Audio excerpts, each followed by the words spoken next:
Bonsoir Emmanuel Paul. Bonsoir. On est ce soir au Grand Théâtre de Tours où vous jouez en soliste avec l'Orchestre de Tours Région Centre, plusieurs concertos pour flûte, la sonate, la très célèbre sonate pour flûte et piano de Poulenc notamment. Alors vous avez une carrière très impressionnante, une carrière internationale, vous êtes un des flûtistes les plus connus au monde. Vous entrez dès l'âge de 22 ans comme flûte solo de l'Orchestre Philharmonique de Berlin. Alors évidemment, on a toujours envie de demander à des musiciens comment leur est venue leur vocation et particulièrement comment est venue celle de devenir flûtiste, parce que je crois qu'aussi vous ne venez pas d'une famille de musiciens. Alors, comment avez-vous découvert cet instrument? C'est exact. D'ailleurs, le premier instrument que j'ai découvert, on habitait en Espagne à l'époque, c'était la guitare flamenco et j'avais gagné en réussissant à faire une longueur de piscine sous l'eau sans respirer, ma première guitare. Et ma dernière d'ailleurs, puisque quelques mois plus tard, on déménage d'Espagne en Italie, on s'installe à Rome dans un appartement. Et en plein centre-ville, et à l'étage du dessus, il y a une famille avec quatre enfants qui jouent tous d'un instrument différent de musique. On n'avait aucune idée de ce que c'était, mais bon, on a été demandé. Alors il y en a un qui joue le piano, l'autre le violoncelle, une autre le violon, et puis un autre la flûte. Et à chaque fois qu'il prenait sa flûte, il faisait pam pam pam pam pam. Moi j'avais 5 ans, 4 ans, 5 ans, et je me mettais à chanter, à danser sur cette musique, à vivre ça dans mon être tout entier.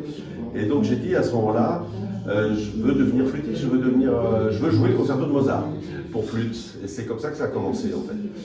Le moment où j'ai décidé vraiment de devenir flûtiste, c'est après avoir joué pour la première fois le concerto de Mozart sur scène avec orchestre, 10 ans plus tard, à l'âge de 15 ans, j'avais gagné le concours national en Belgique. Et là, après cette expérience avec l'orchestre professionnel, l'Orchestre national de Belgique, dirigé par André Van der Noot dans la grande salle André Leboeuf du Palais des Beaux-Arts à Bruxelles, ça m'a plu. J'ai eu vraiment le déclic qui a fait que j'ai dit à mes parents, bah voilà, je pense que je veux devenir musicien, je veux devenir flûtiste et faire ma formation, etc. Bon, il m'a dit, bah, fais des études quand même, tout. Donc voilà, j'ai passé mon bac encore après au lycée français de Bruxelles et après j'ai étudié au conservatoire à Paris. Entre-temps, j'avais appris avec d'abord mon voisin à Rome, puis ensuite l'académie de musique locale, on appelait ça un conservatoire régional ou de quartier, enfin ou municipal, en France je pense. Et puis ensuite en cours privé jusqu'à ce que j'ai terminé mes études normales, ma scolarité normale, et donc après j'étais au supérieur au conservatoire. On parle quand même souvent un peu de l'excellence de l'école des bois à la française. Est-ce que cette tradition, cette grande école des bois à la française, elle existe toujours aujourd'hui? Elle rayonne encore toujours dans le monde entier? Quel est votre sentiment par rapport à ça? J'ai un ensemble de musique de chambre qui s'appelle Les Vents Français et qui porte justement l'excellence de l'école française d'instruments à vent en général.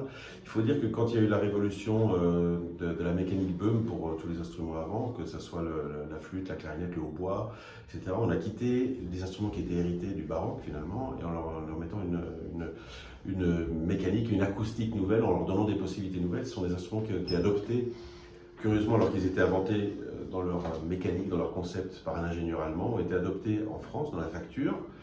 Et également les méthodes, les exercices au quotidien, des choses qui peuvent paraître réparbatives parfois, mais qui permettent d'assurer la maîtrise de l'instrument et de travailler la musique à travers des gammes et des arpèges. Parce que si on écoute franchement une symphonie de Beethoven ou de Mozart ou de Schubert, ou qu'on joue la sonate de Poulenc ou de Prokofiev, on a affaire avec que des gammes et des arpèges. Dans la musique tonale, la plupart du temps, c'est ça.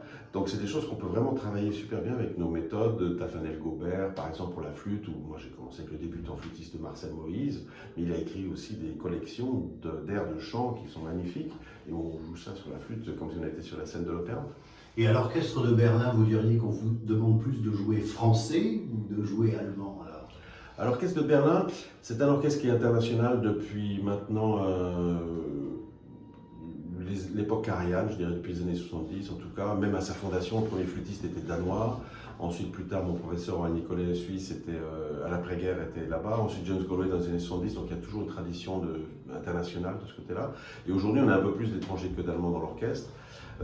Les orchestres qui représentent la tradition germanique sont Dresde, Leipzig, sont des orchestres qui ont vraiment une école d'instruments où il faut passer par là. À Vienne, on a également ce côté d'école comme ça. À Berlin, non. On a vraiment un recrutement international et ce qui nous réunit, c'est le phrasé, c'est l'envie de faire la musique. Alors oui, on va jouer français si on fait la musique française. Si on joue la musique russe, on va essayer de parler russe. Voilà. Et si on fait la musique italienne ou allemande, différente. Bien sûr, on va essayer de toucher le langage du compositeur parce que ça change la façon de penser, d'organiser les phrases dans la musique, dans sa tête, bien sûr, selon le langage, et la façon de s'exprimer en musique aussi.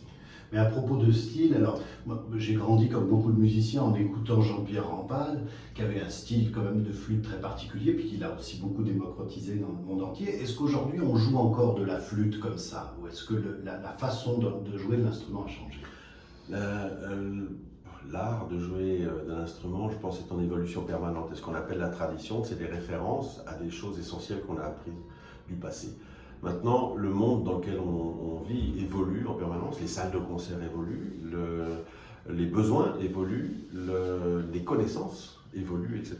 Et donc moi j'ai appris énormément quand j'étais adolescent. Pour moi, j'ai 3 flûtistes fétiches qui enregistraient à tour de bras, qui tournaient à tour de bras. C'était Rampal, Nicolet et Galway. C'était les 3 qui me faisaient rêver. Mais en même temps, on a toute une collection d'enregistrements magnifiques de gens qui étaient dans la génération suivante, qui restaient un petit peu dans l'ombre, si j'ose dire. On avait Michel Debost, Maxence Larieux, Alain Marion, Christian Lardet, qui ont fait un répertoire chacun spécifique et merveilleux. Puis on avait des gens de l'étranger, William Bennett qui vient de nous quitter malheureusement, j'ai avancé depuis 92 ans.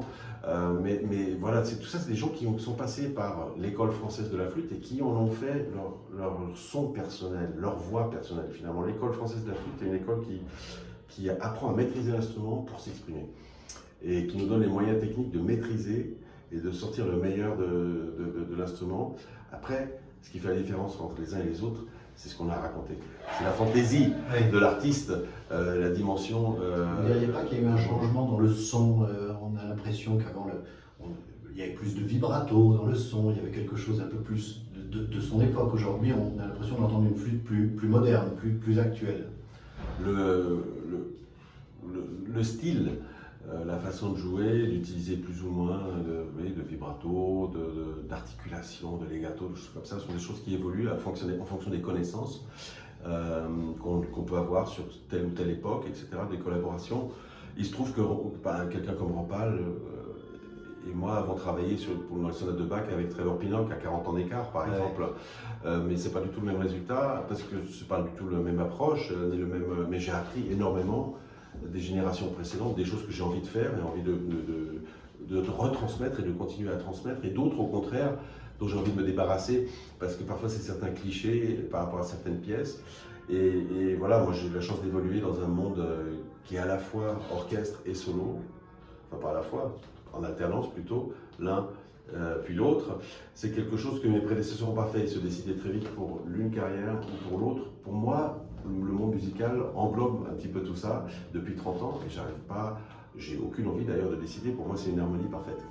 Alors, est-ce qu'il y a assez de concerts avec flûte soliste? Pourquoi encore toujours aujourd'hui on a plus le piano, le violon? Est-ce qu'il y a un manque de répertoire? Est-ce qu'il y a encore toujours un peu de crainte de la part des orchestres de programmer des vents de manière générale? Qu'est-ce que vous en pensez de ça? La scène culturelle dépend principalement des bailleurs de fonds et des gens qui sont nommés dans l'administration et qui prennent les décisions administratives et artistiques et qui consacrent certains budgets à faire certains choix. Alors c'est vrai que dans le répertoire concerto Tchaïkovski pour piano ou pour violon ou les 4 saisons de Vivaldi, forcément vont sur le principe attirer un public plus large et plus de monde. Mais je crois qu'aujourd'hui, où on a atteint un niveau où la diversité est quelque chose à vraiment mettre en avant, également dans la programmation, on peut présenter beaucoup plus d'œuvres, des raretés, des redécouvertes dans le répertoire, sans aller dans le cliché de faire des concerts que de compositrices ou de minorités, etc. Mais de présenter justement dans une programmation régulière différents aspects de l'évolution culturelle de l'humanité en général. Et c'est là où, bien sûr, nous, des instruments comme la flûte, par exemple, ou le hautbois, ou la harpe, la guitare, qui sont présents dans toutes les cultures du monde entier depuis des millénaires. Et quand je dis millénaires, c'est parfois même pour la flûte ou la guitare, des dizaines de milliers d'années. Voilà, on a un patrimoine, un capital extraordinaire à présenter sur scène et d'une variété incroyable, jusqu'à des œuvres d'avant-garde aujourd'hui ou de la musique populaire ou de l'improvisation également. Et d'ailleurs, si on monte, il n'y a pas si longtemps, l'époque qu'on appelle baroque, etc., tous les compositeurs étaient en même temps improvisateurs. et jouait d'un instrument en même temps. Et je crois que c'est cette façon de s'éclater en faisant de la musique. C'est quelque chose qui a été un petit peu détruit par l'académisme qui a fait des disciplines plus sportives pendant un certain temps. Et je crois qu'on retrouve un petit peu cette façon de s'exprimer et de vivre ce moment génial ensemble. Alors juste un petit mot des pièces que vous allez jouer ce soir, vous pouvez les présenter brièvement? Ouais. Donc ce soir à Tours, je joue en concert des œuvres qui sont sur mon dernier album et qui sont en même temps des raretés parce qu'elles ne sont pas souvent jouées dans la formation flûte et orchestre. Bien sûr, il y a la transcription de la sonate de Poulenc que James Galway avait déjà enregistrée quand j'étais jeune, mais qui est vraiment une sorte de coloration, on va dire, de la version plus noir et blanc pour flûte et piano de Francis Poulenc. C'est un tube. De toute façon, cette sonate, c'est peut-être l'œuvre la plus jouée au monde du répertoire de flûte, et c'est une œuvre tellement entraînante et tellement belle. Premier mouvement mélancolique, le deuxième une cantilène à pleurer, et un troisième mouvement super virtuose, rythmé, coloré, comme ça, c'est vraiment super entraînant. Et puis il y a également l'Audelette de Camille Saint-Saëns. Il a écrit des merveilles, comme dans ses airs d'opéra. Il y a une musique avec une lumière, une chaleur, une intensité formidable. Donc dans le répertoire de Saint-Saëns, c'est vraiment, on a la chance, il a écrit 2 pièces pour flûte et orchestre, la romance et l'Audelette que je présente ici ce soir.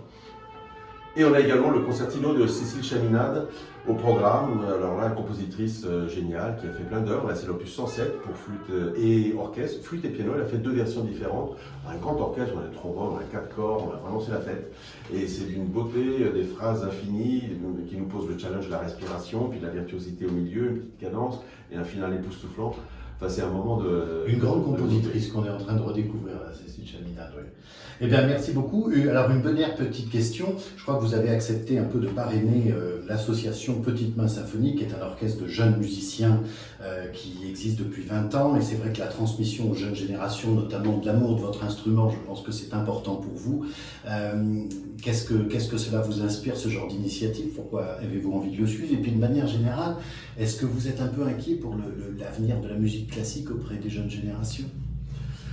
J'ai une confiance incroyable en l'approche de la musique, l'instinct des enfants vers la musique. C'est comme ça que je suis venu à la musique moi-même. Et le moment où j'ai commencé à avoir le trac, le sens des responsabilités un peu mal placées en allant sur scène, etc., je me suis dit, mais il est où le gamin qui adorait raconter une histoire et qui aimait danser qui trépignait de joie à l'idée de monter sur les planches pour faire de la musique, quoi.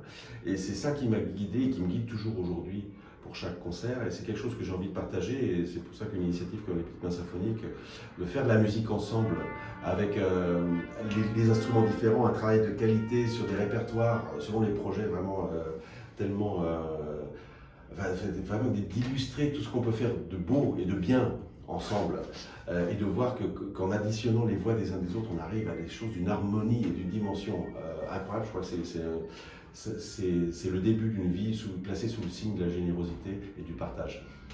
Merci Emmanuel Pahud.